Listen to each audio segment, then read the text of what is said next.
Dear colleagues, second part of our lecture, I shall translate from another auditorium.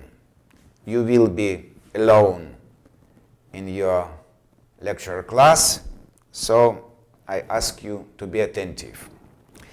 My task now demonstrate some specimen which is necessary for us in this theme. First specimen is specimen of skull and cervical part of vertebral body for understanding the position. The patient is before you, face to face to you, and according to this patient, according to this specimen, I shall arrange another specimen, for example, this one. It's one of the vertebrae, exactly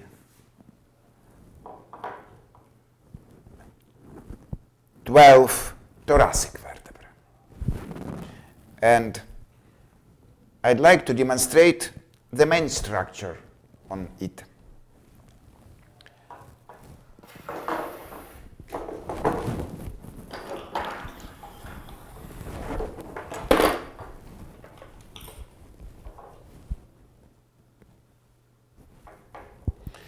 First of all, body of the vertebrae.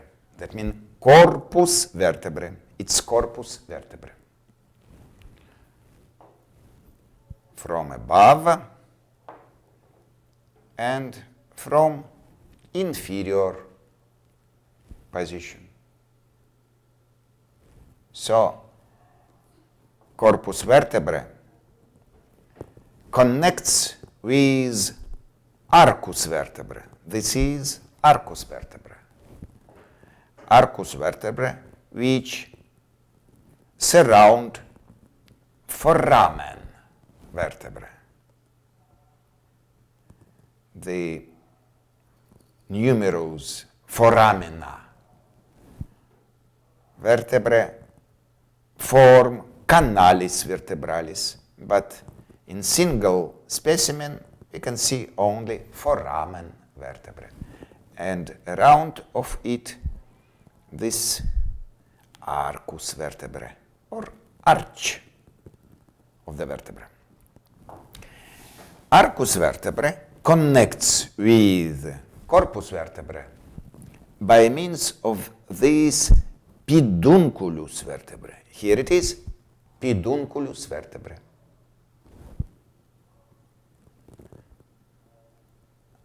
Pedunculus vertebrae sinister and pedunculus vertebrae dexter. And also we have 7 processes. First of all, I turn specimen from posterior view, and we can find this processus spinosus, quite large and very prominent from them. Processus spinosus.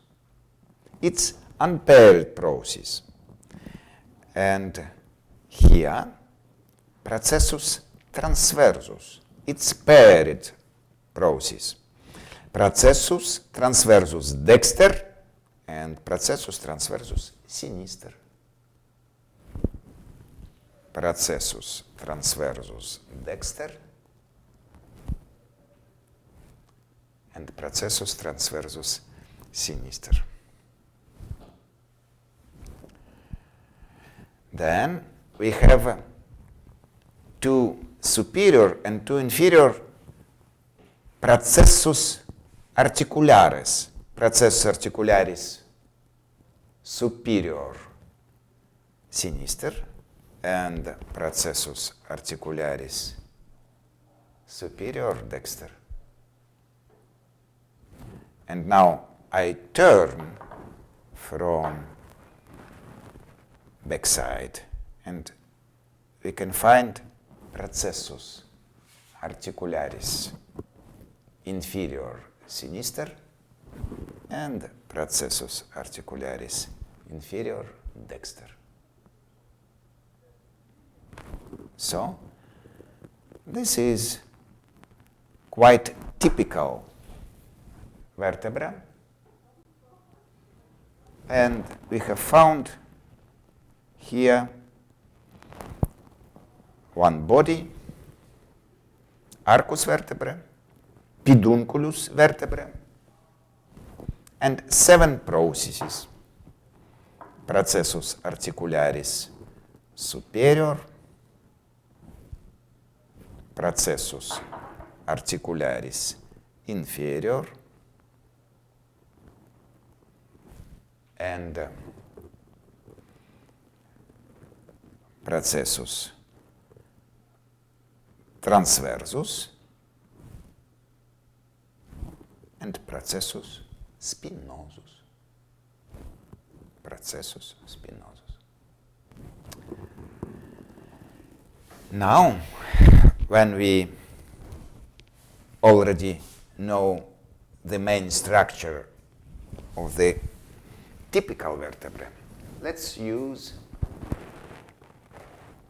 untypical vertebrae for demonstration. Here an example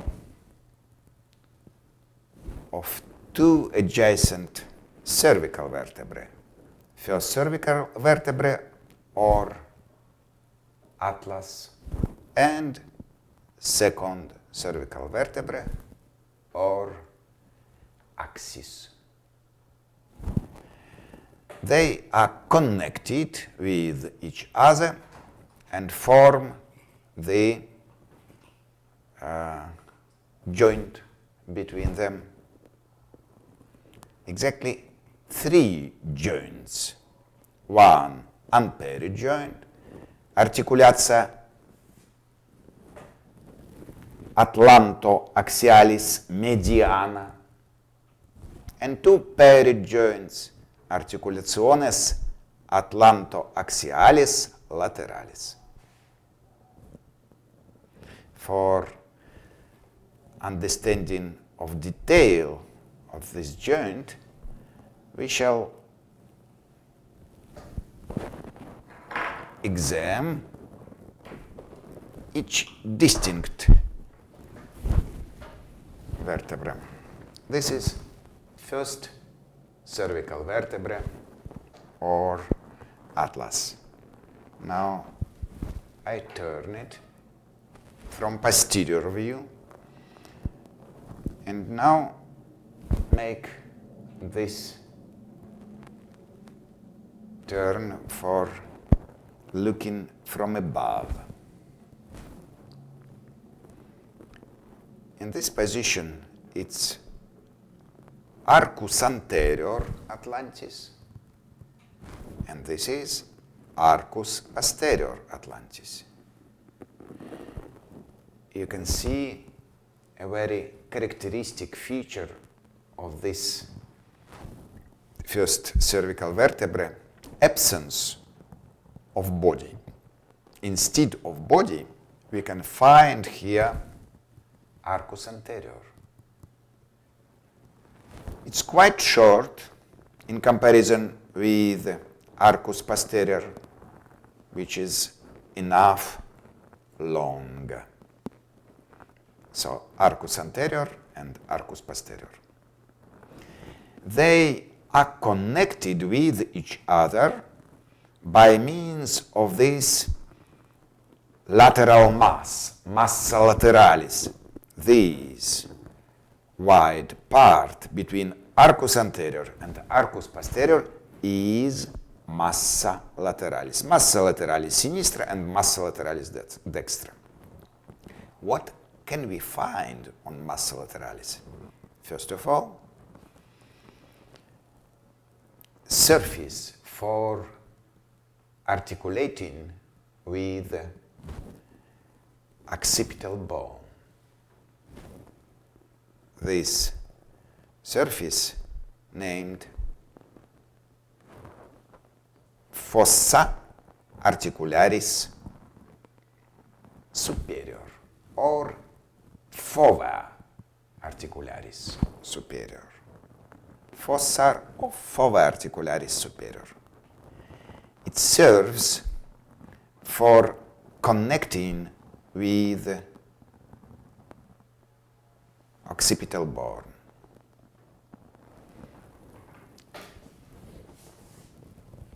Now I show this skull for demonstrating.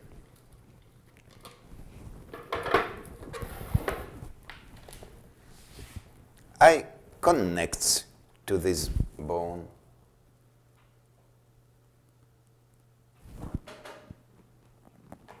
so we can find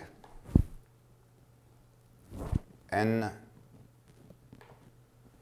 joint articulatio atlanto-occipitalis. Articulatio atlanto-occipitalis.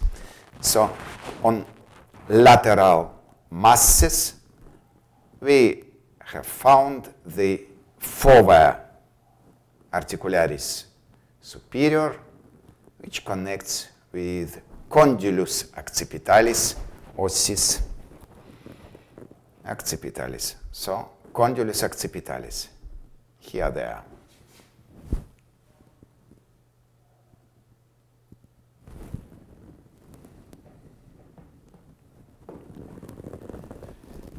And what else can we find here?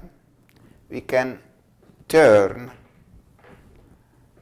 from inferior surface above, and so we can find here facies articularis inferior atlantis.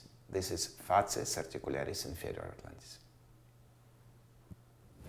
Very often we ask ourselves a question: how to distinguish, is it upper surface of atlas or this is upper surface? How to distinguish it? Right answer is, on upper surface of massa lateralis we can find articulating surface of oval shape. Condylus occipitalis has oval shape, so we can distinguish it from this flat shape or plane shape. On inferior surface, facies articularis inferior has plane shape and rounded shape, but on superior surface, fova articularis superior has oval shape. So this fact helps us to distinguish superior and inferior surfaces of first cervical vertebra. And another very important feature of all cervical vertebrae and as well of atlas is this hole. It's foramen transversum. This foramen is located on processus transversus atlantis. Here it is, processus transversus atlantis sinister, and here it is, processus transversus atlantis dexter.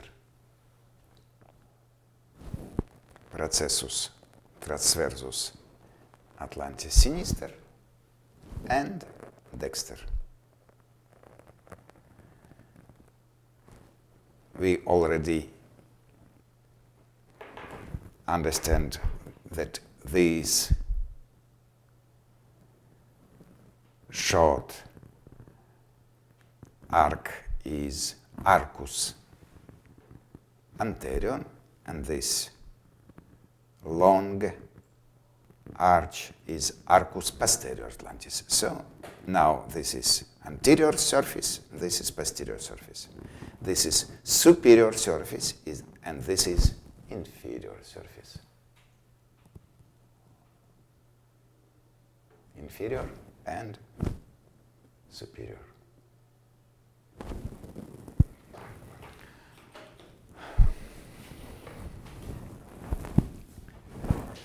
And now, second cervical vertebrae, here it is. Its axis, second cervical vertebrae or axis. Axis has, as all vertebrae except atlas, the body, corpus vertebrae, here it is, corpus vertebrae. And also, we can find here odontoid process or dense axis. Here it is, dense axis. By means this odontoid process or dense axis, it connects with the first cervical vertebrae and form articulatio atlanto-axialis mediana. Articulatio atlanto-axialis mediana. So, odontoid process connects with anterior arch of the axis. What else can we find here? Facies articularis superior, facies articularis superior dexter, and facies articularis superior sinister.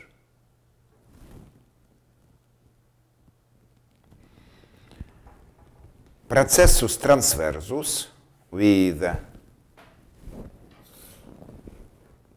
foramen transversum,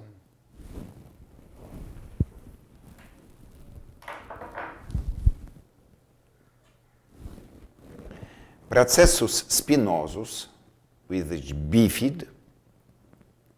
It's divided into two paired parts. And now I turn to the inferior surface. We can find here facies articularis inferior of axis. Facies articularis inferior axis.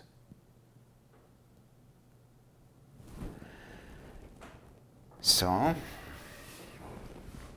these two joints, these two vertebrae connects with each other and form joint. Exactly three joints, two paired articulationes atlanto-axialis lateralis, sinister and dexter, which are combined joints, and central joint here, articulatio atlanto-axialis mediana, which is pivot or cylindrical joint around of which the head is turned to the left and to the right. And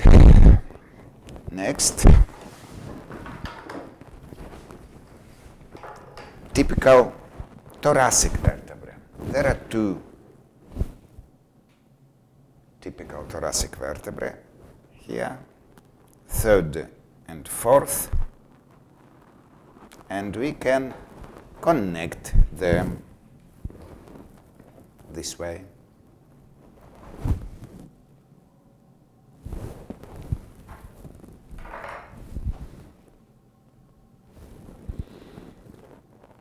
What is interesting in thoracic vertebrae? We can find again corpus vertebrae, processus transversus, processus transversus dexter, processus transversus sinister, processus articularis superior, here it is, processus articularis superior dexter, and processus articularis superior sinister. And now I turn, I can demonstrate processus articularis inferior, dexter and sinister.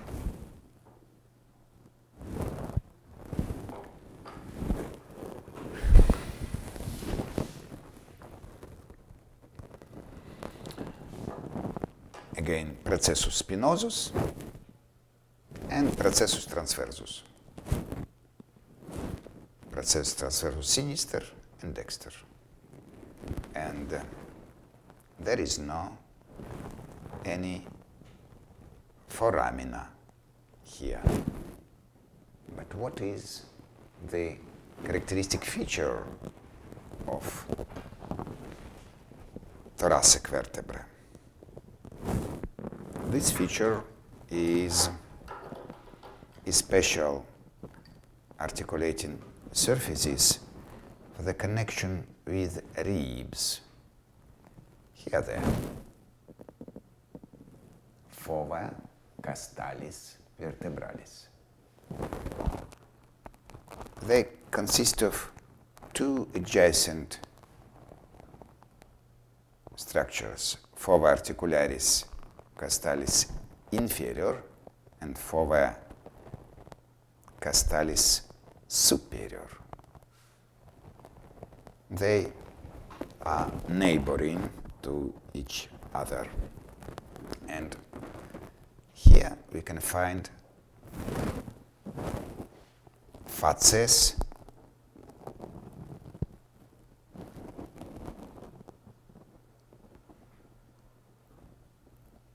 articularis processus transversi, or facies costalis processus transversi, or facies fovae transversalis, fovae transversalis. So this is main structures of thoracic vertebra. And now I use another specimen. It's sacrum.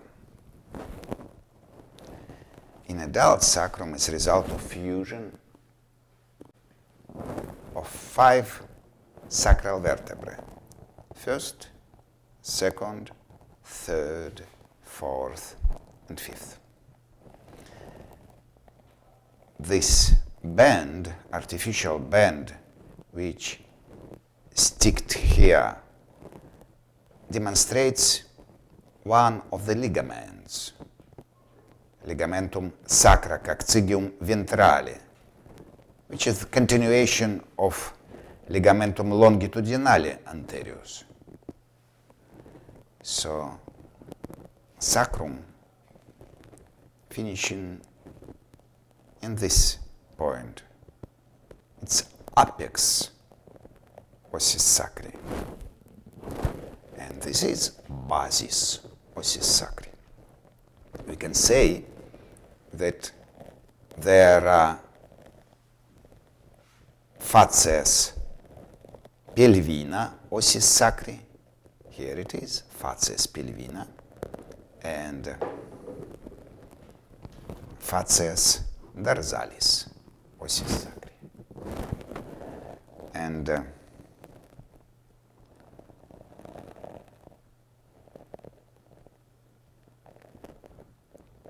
here they are, foramina, sacralia, dorsalia. We can find 4 such foramina in dorsal surface, and foramina, sacralia, pelvina. We also can find 4 such foramina. Through it, the spinal nerves pass into pelvic cavity. On these lateral sides, we can find special facies for articulating with the coxal bone, so named facies auricularis. It's facies auricularis. And more dorsally to it,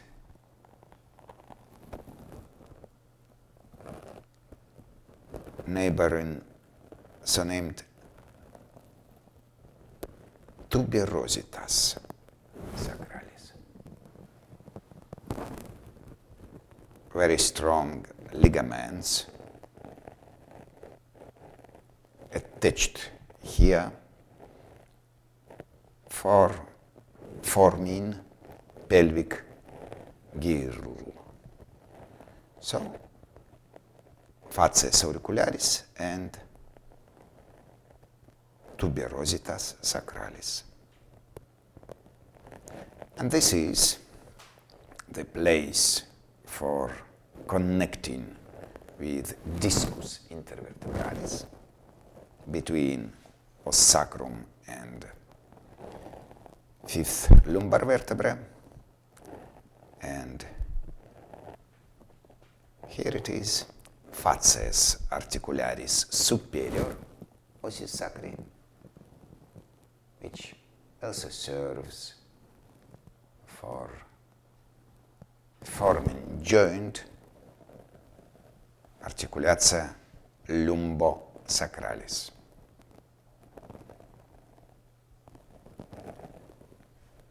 On the dorsal surface of ossis sacri, we can find several lines. First of all, linea mediana posterior ossis sacri. Here it is. It's remnant of processus spinosus of different sacral vertebrae. Also we can find linea sacralis intermedia and linea sacralis lateralis, which are remnants of processus articularis and processus transversus ossis sacri. So, this is a single bone, which is a result of fusion of 5 sacral vertebrae, and place of fusion we can find as linea transversa. Here they are, linea transversa.